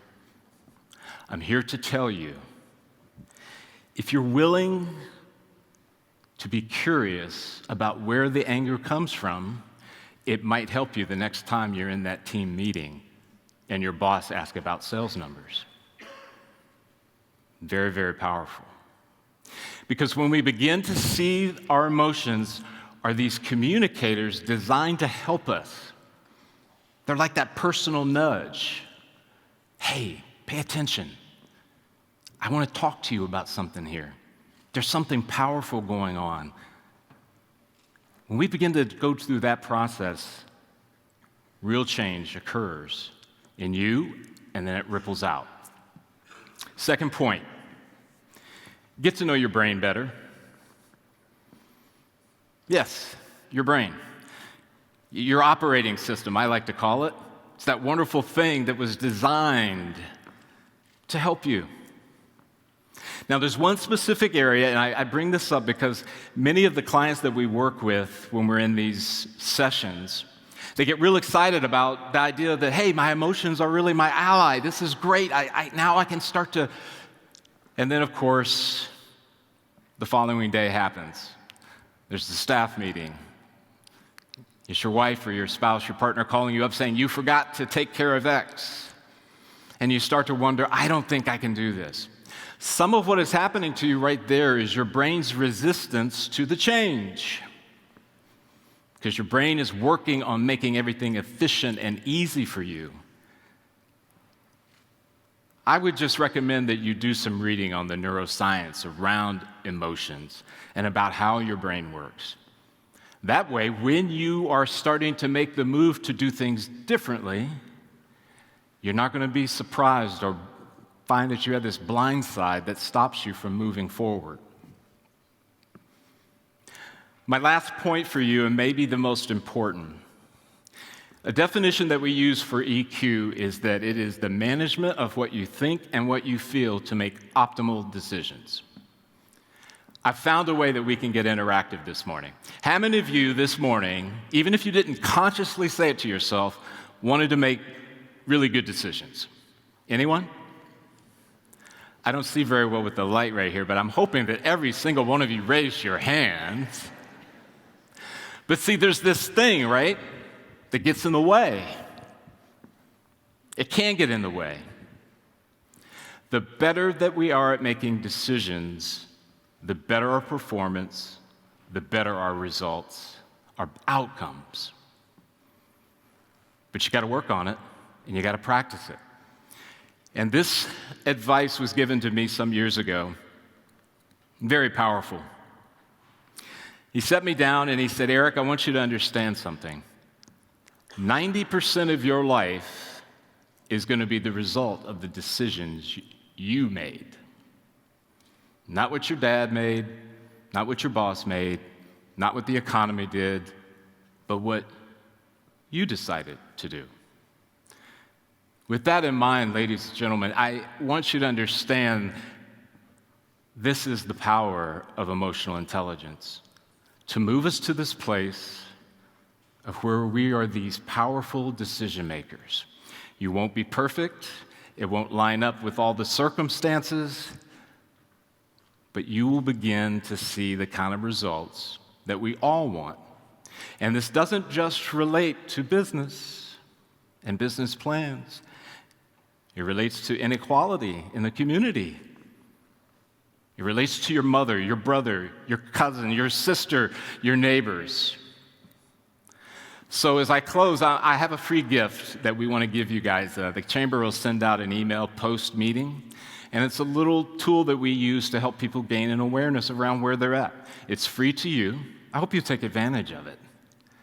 Because I have a selfish desire for all of you to be more emotionally intelligent, because I know that ripple effect produces real change.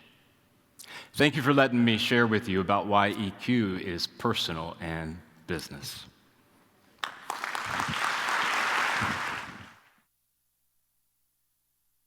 My name is Derek Fitzer, and I teach mobile application development at the Southwestern Career Academy. My name is Dawn Weaver. I am a career pathways specialist with Southwestern City Schools at Southwestern Career Academy. My name is Tiffany Marr. I am the founder and CEO of Wimbler. I'm Amy Chacott, and I'm the Career Technical Director for Southwestern City Schools. So as you guys know, Wimbler is a workforce financial technology application, and we've been looking to dip our toes into the education sector. And thankfully, because of our membership with the Chamber, we were connected with Southwestern City Schools, most specifically to Amy. And she and I started having conversations about how to turn this workforce app into an education application for high school students, 9 through 12. And the conversation with Tiffany and I began over a cup of coffee. Not knowing what Wimbler was, not really knowing Southwestern City Schools, we were able to sit down over a cup of coffee that started as a 30-minute conversation and ended up 2 hours of conversation sharing what Southwestern City Schools students have to offer and what Wimbler's focus was. And so through that conversation and that intentional connection, I was able to connect Dawn Weaver with Wimbler to say, hey, we have a mobile app program. How can Dawn then help lead that charge with our students, connect them to Wimbler in an intentional way? Right. And so I'm kind of like the liaison between Wimbler and mobile apps, our program, and talked to Tiffany, and we came up with some ideas, and I had big visions about what we wanted to do, and we made some connections through conversation. And then I went to Derek, who of course loved these ideas because he's always into new and innovative things. And so Derek and I had a conversation about what you thought things could look like with Wimbler. I was really excited about the conversation because the boxes were just checked off one after the other. The flexibility and development platform was there. I thought that was fantastic. And through our conversation, we met 3 or 4 times leading up to the kickoff, and just kind of made sure that I had a good understanding of what your idea for the app was. I was really excited to start putting the pieces together behind the scenes for the students leading up to the kickoff. And I think the project is off to a great start. Students are so excited. I'm seeing a level of motivation I haven't seen in a long time, so it's good stuff. I really enjoyed attending the kickoff. I mean, those kids are simply amazing. And I mean, this is a learning experience for them that's not only educational, but something that they can actually list on their resume as they enter the workforce. I think it just points out how critical it is to have a chamber membership and to really, really engage with the chamber and within the chamber experience. And Mallory was the one that introduced us and connected us, knowing that we shared values, we shared things that we wanted to see in the marketplace. And I guess in her mind, it sparked, something that said, well, let me get these 2 people together. And, come late spring, we'll see a group of students present this educational financial technology application that could potentially be used throughout the state and beyond. And it literally started with an email and a conversation. Yeah, so I'm super excited. Yeah. Please welcome Jennifer Griffith, Regional President of First Merchants Bank.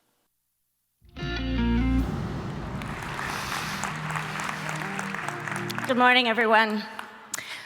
First Merchants Bank has a long history of supporting small businesses.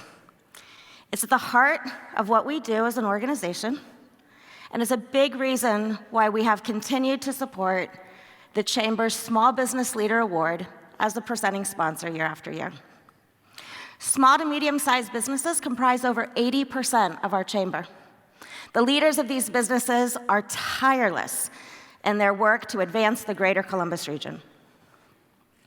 This award specifically has recognized small business leaders in our community for over 35 years, and the tradition is going to continue today with the 2022 announcement of our Small Business Leader Award finalists. Before I share more about today's finalists, I'd like to take a moment to thank a few very important partners. Each finalist must undergo an assessment of financial stability to meet the requirements of the Small Business Leader Award nomination process. So as such, there's a great deal of preparation that goes into the selection process and ensuring that all of our candidates meet the criteria for the award. Thank you very much to Kaiser Consulting.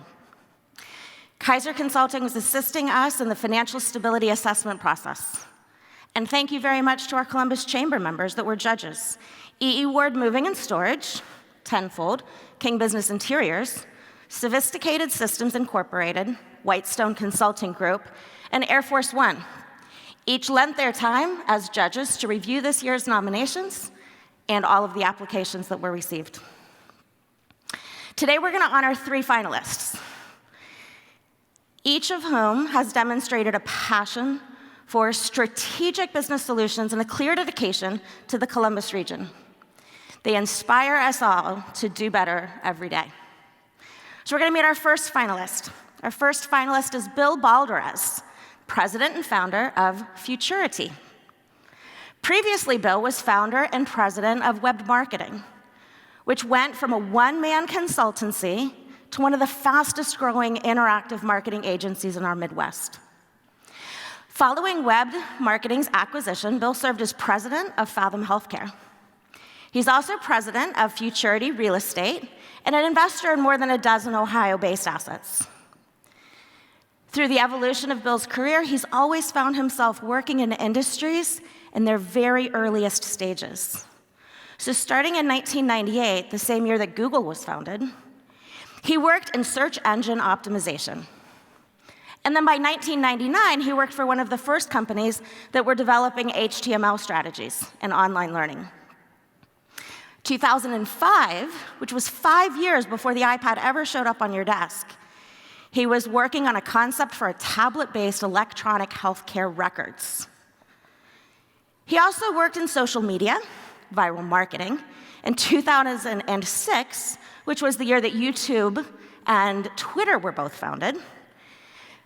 Bill's spoken at 150 conferences, from New York to California, on topics related to public relations, to sales, innovation, marketing, healthcare, search engine optimization, data mining, social media, and so much more.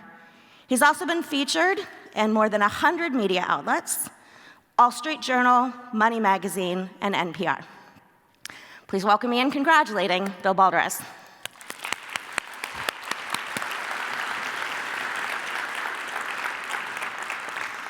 All right, so like I said, we have 3 finalists. So our second finalist, I'd like to introduce you to Crystal Huey, founder and CEO of Corporate Cleaning Incorporated. Originally created in 1987 as a way to stay home with her son, Corporate Cleaning has grown to a multi-dimensional commercial and construction cleaning company providing services within Central Ohio. Corporate Cleaning provides a value-added resource, always striving to provide employees opportunities to flourish, customers with industry-leading services, and our community with unwavering support every day. Crystal's more than 30 years of project management experience in the absolute heart of an entrepreneur. Earned a bachelor's degree in 1990 from the Ohio State University in fashion merchandising. And then a bachelor's degree later in 2007 from DeVry Institute in IT technology. Went on to get her master's degree from Ohio Christian University in theology just this year. All of this gives Crystal a very unique view of the workforce and the environment we're in. She understands how to motivate people, improve process, connect resources, and accomplish project-based goals. Corporate Cleaning is MBE and EDGE certified, as well as BBB accredited. Earning many achievements over all of these years, Corporate Cleaning has remained on the Columbus Business First Top 50 Minority Business since 2014. Corporate Cleaning has entered into the top 100 list for Columbus Business First charitable giving. It's an incredible heart. Crystal and her co-owner husband, Gene, have appeared in articles in Columbus Business First in 18, 19, 20, highly recognized for her work and efforts. And just like her business, Crystal loves to give back.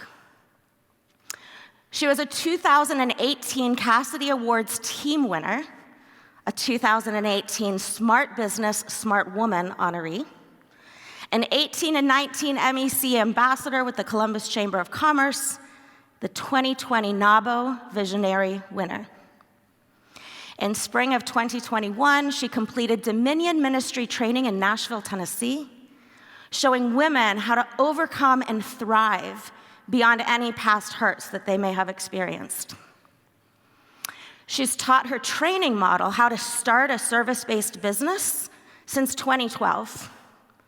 She's a member of the Columbus Christian Science since 1994 and volunteers through her church, serving on the women's ministry, the prison ministry, prayer team, and of course, the maintenance team, for certain. So please join me in congratulating our second finalist, Ms. Crystal.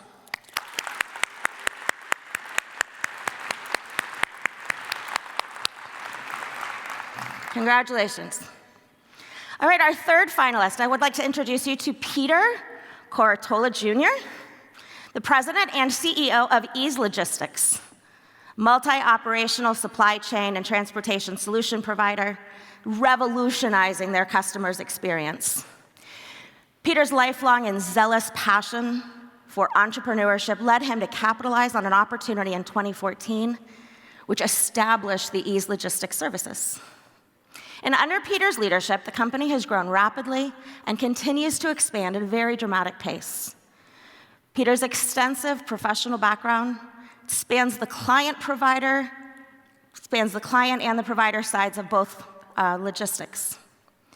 He utilizes a deep subject matter expertise to provide a high level of customer service to carriers, to brokerages, as well as shippers. Prior to founding Ease, Peter was a manager of national accounts at a Fortune 500 brokerage for a couple years. But he now handles the critical shipments and single source relationships for several of our Fortune 500 companies. He holds a BSBA degree in criminology and supply chain management from the Ohio State University, and he lives in Dublin with his beautiful wife Elizabeth and his sons Peter and Benjamin. So please everyone join me in congratulating our third finalist, Peter.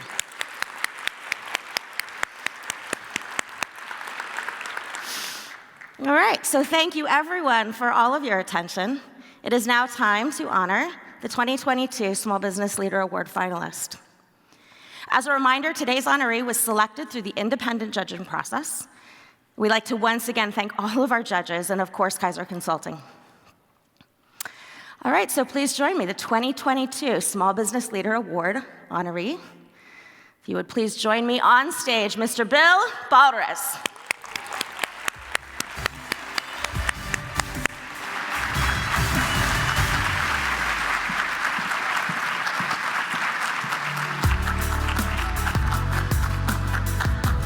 For you. Thank you very much. Congratulations. Isn't it beautiful? Would you like to say? Oh, sorry.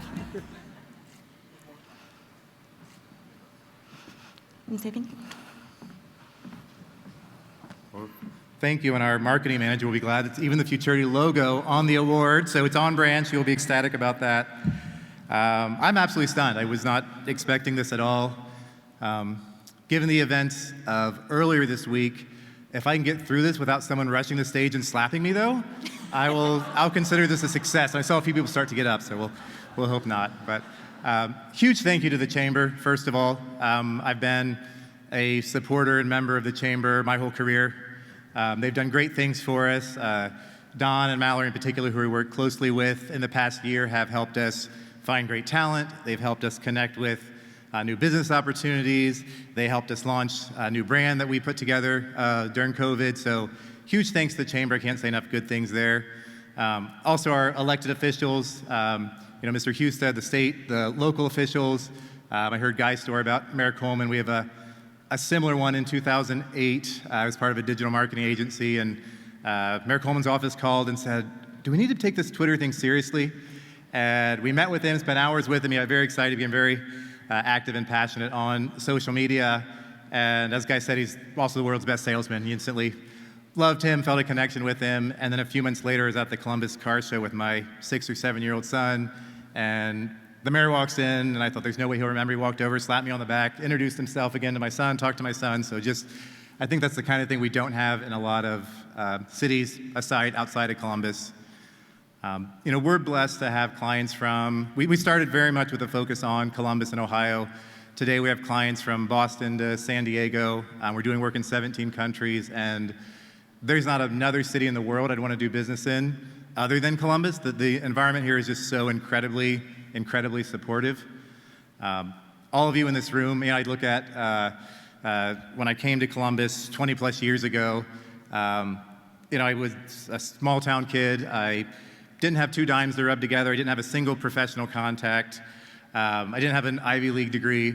And Don DePero took a meeting with me, and Kenny McDonald took a meeting with me, and Eric Pennington, and Darcy Congrove, and all the people you see in these videos, Greg Ubert, Brad Griffith, all these folks were supportive of someone with no background, with no clout, and helped me build these businesses here in Columbus. I didn't realize that NC4K was going to be part of this either, so just the further, Columbus connection there 2 nights ago. I'm also on the board of a pediatric cancer group, and someone from NC4K called me and said, we have a family, 8 children, battling cancer, and their house just burnt down, and they're homeless. And we were able to mobilize our group, some other groups, some donors, find them shelter, find them housing, find them things. And that's, again, part of Columbus that goes well beyond any business connection, but really, doing some good and giving back there. Also, the other finalists, I was humbled and honored by, the stuff you guys have accomplished. It's absolutely amazing. I can't wait to get to know you both better. My daughters both show horses, and they go to the fairs and the 4-H events, and there's all this focus on winning a ribbon. And I remember them talking to the folks at the barn about this, and the trainer at the barn said, you win your ribbons in the barn. You just go to the shows to pick them up. And I think about that immediately with business, that awards and presentations, things like this are wonderful, and it's so great to have these celebrations. But essentially, we're here to pick up the awards and to pick up the recognitions, because everyone here knows what it's like when it's 5 a.m. and you got to get up early to finish up the pitch for the day, or it's 11 at night and you're still working because your key folks are enjoying some well-deserved PTO, and you're the one that's got to make sure that presentation is done. So, it's every day in our barns, in the offices, and our job sites that I think we earn the recognitions. We show up here to pick them up and to be together and to celebrate that. There's been a lot of talk today about how much Columbus has changed. And again, having been here about 20 years, I remember interviewing for my first job in Columbus. I am not, unfortunately, a graduate of The Ohio State University. Worked with them, loved them, have done a lot of opportunities to collaborate, but came here from Bowling Green. And this was the mid-90s, dot-com bubble days. And I remember being in an interview, and at that point, dot-coms were led by really good developers, which was sometimes a good idea and sometimes not. But I remember that the president was a very good developer with no business experience. And during the interview, he said, now, Bill, we've got this big plan, and we're going to bring on VCs. And someone else in the room said, they knew I was a 22-year-old kid and had no idea what a VC was. And she said, well, you should explain what a VC is. He said, well, a VC is someone that believes in virtual capitalism. And so here's the CEO of the dot-com and didn't know what a VC was. He didn't understand the term. And now we are graduating, seniors that have taken classes in venture capital and have taken classes in innovation, and we're bringing Intel here. So just the dynamics of what has changed over the last 20 years has been absolutely amazing. And groups like the Chamber in 2020 and our state local officials are a huge part of that. So I want to thank you all for this.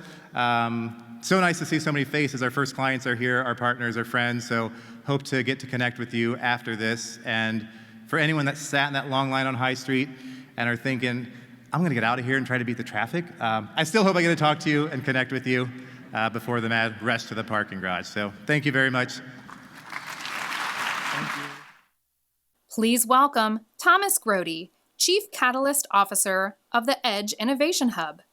The Edge Innovation Hub is a creative ecosystem for fueling innovation and inspiring an exponential mindset for Grody family businesses and startups, including Donato's Pizza, Jane's Dough Premium Foods, The Grody Company, a food equipment manufacturing company, and BHEX, a 3D food printing company.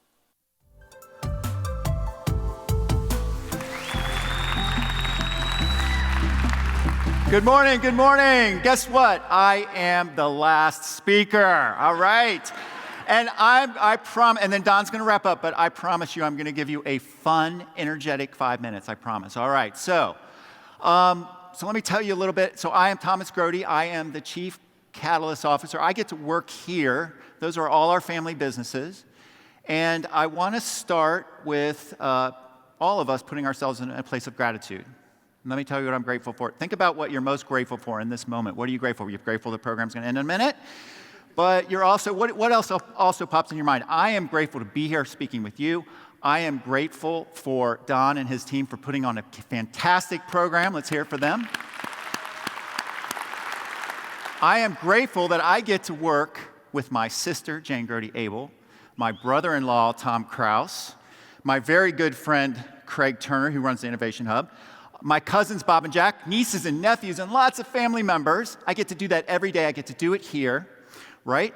And I am grateful that my father had this vision to start all these crazy businesses. So let me tell you, I'm going to take 5 minutes, I promise. Let me tell you a little bit about this. My dad would have gone on longer, so you're lucky you got me. So, next slide, please. So, there's my dad. He's also here today. Hi, Dad. There he is back in 1963 when he started Donato's Pizza on the south end of Columbus. If you look closely in the left eye, there's a twinkle there, that's me, and the right eye is my sister Jane. All right, keep going. Back during that time, that's the telephone that they used to take orders. Can you believe that? This is an article that published at the time. It said, the headline reads, "There'll be no escape in the future from telephones." The telephone of the future, question mark? Mark Sullivan from Pacific Telephone and Telegraph says, just what form the future telephone will take is, of course, pure speculation. Here is my prophecy. In its final development, that'll never happen, the telephone will be carried about by the individual, perhaps as we carry a watch today. It probably will require no dial or equivalent, and I think the users will be able to see each other if they want as they talk. Crazy. All right, next. That's the cash register he rung the orders up on. See that crank? Can you believe that? 1963. All right, keep going. A couple decades later, actually, remember those newfangled credit cards that came out? This is how you processed credit cards. Next slide. Car telephone. Those little phones we have were called car telephones, and you plugged them into the car. And it was a big deal. It was a big advancement in technology. All of those technologies are obsolete today, and they're right in the palm of your hand or on your watch. And now I can press a couple buttons and I can order a cauliflower crust pizza from Donato's, and it'll show up at my door, right? Next slide. This is how we delivered pizzas in 1963. Guess what's happening? This is what's next. This is what's next. This is happening, folks. This is gonna happen. You're gonna have drones coming to your house with pizzas. I swear it's gonna happen. Next slide. Everything you saw on the Jetsons, every single thing is coming true. So remember that program? It's all gonna happen, all of it. Next slide, please. Star Trek. Some things have already happened, are happening, and will happen. That's a food replicator. We will be 3D food printing food, and it will happen instantly someday. Not yet, someday. Next slide. So what do we do about all this crazy change, exponential innovation that's happening, technological advancements in automation? What do we do when you're a 60-year-old business and a 50-year-old business? What do you do? Let me tell you what we're trying to do, and I say this very humbly. What we're trying to do is, next slide. We're trying to innovate. We built an innovation center on the edge of our campus, if you saw that little circle on the edge. Why did we build it on the edge? So that we can disrupt, we can have disruption and not be killed in that process. So you got to go out to the edge so you can innovate and make change and think about the future, that future, Chief Future Officer. I like that title, by the way. Next slide. We invest. Where can we put our energy and resources into future technologies? This is BHEX and 3D food printing. Next. We test. This is a ghost kitchen. We have one. I'm not going to tell you where it's at. Next. We partner with folks who can help us and we can help them. Rev 1 is amazing, folks. They have a lot of programming to help your business, especially startup. Next. We invent stuff. We use our know-how, our teams, our people to come up with ideas, and you will see lots of new automation coming into our restaurants in the next couple of years, I promise. Next. We explore. You can just take your phone. My dad asked me a question. What about this? Oh, I don't know. I'll find out. Do. All this technology comes up. Companies, people, contacts. We can talk to anybody, anytime about any technology and learn about it quickly. It's so much fun. Next. We collaborate with each other. Nothing works unless we do this together. So the folks within that circle we work with every day. I get to work with my family. I'm so lucky. I can't even tell you. Well, most days I'm so lucky. And then we collaborate outside that circle, right?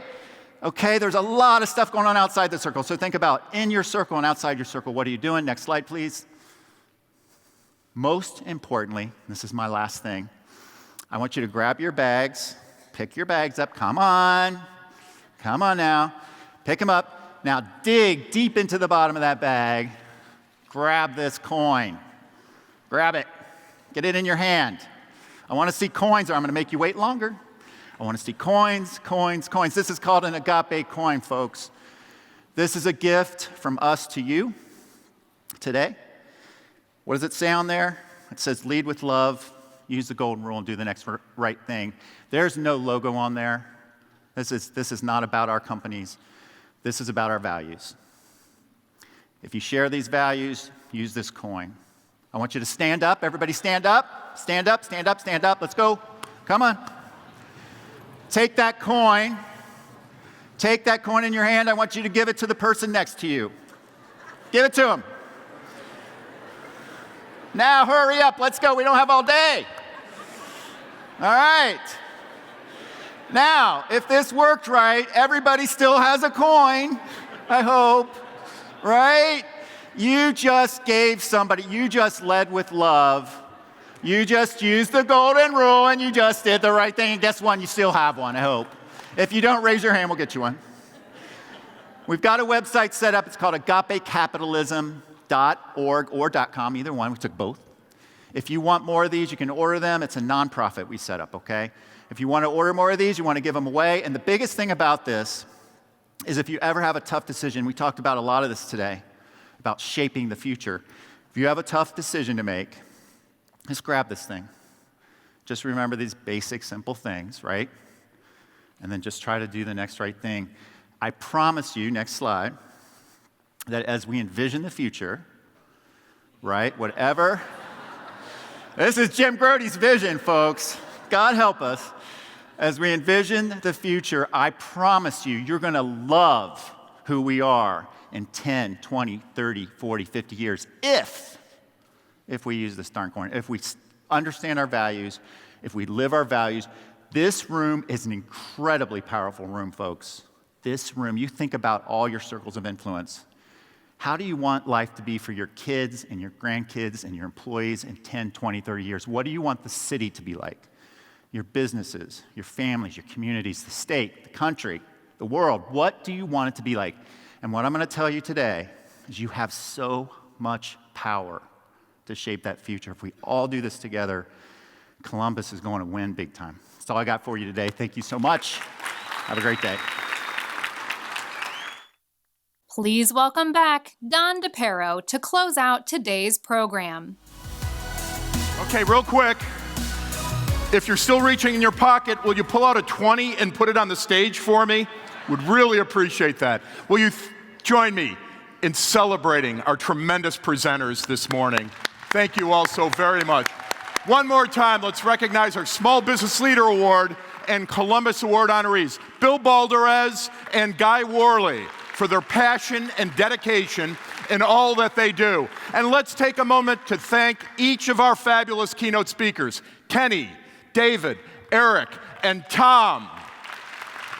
Thank you for being informative and inspiring. Thanks for hanging in there with us. Thank you to our presenters, our partner, especially our presenting partner, The Ohio State University, Wexner Medical Center. Thank you for supporting our Columbus Chamber, scroll that prompter, and our mission to help Columbus grow and thrive. Let's also thank some truly remarkable people who support our chamber and our entire business community.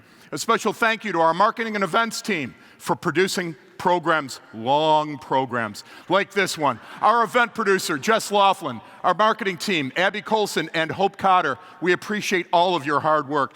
And to our chamber associates, please join me in recognizing and thanking our hardworking team. From making connections, to advocacy, to consultations, and everything in between, we're here to help you and your business succeed. We look forward to celebrating to further amplify our great Columbus region. Our chamber, your chamber, is proud to lead conversations like the ones you just heard this morning. The work we are doing today shapes the businesses we will create tomorrow. How will you amplify your business? Have a fabulous day, and thank you for joining us.